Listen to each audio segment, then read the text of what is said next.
There is good news, which is less people dying. There is also bad news, and the bad news is the economic losses are going through the roof. We've just got more and more property, people, assets, infrastructure in hazard-prone locations.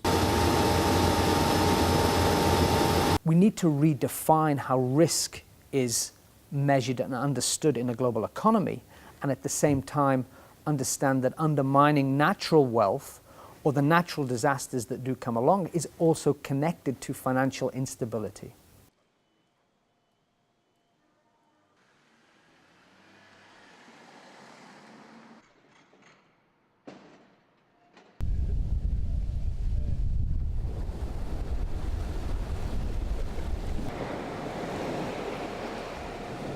The economies of a lot of the small island developing states, whether it's in the Caribbean, in the Pacific, in the Indian Ocean, typically depend on tourism income for the value of 40, 60, 80% or more of their exports.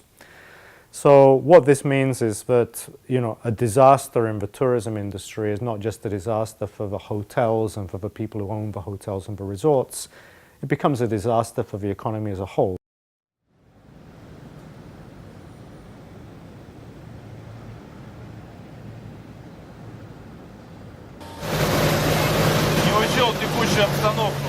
For example, the increase in urban flooding has a lot to do precisely with how we plan cities, not with nature, but against nature. The studies we've done in this report tend to show that in general, there's still fairly weak incentives for actually getting disaster risk factored into urban development.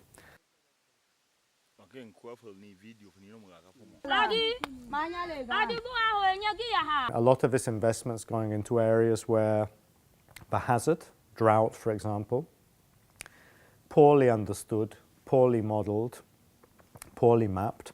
So it's very difficult, I think, for these companies to calculate the risks to themselves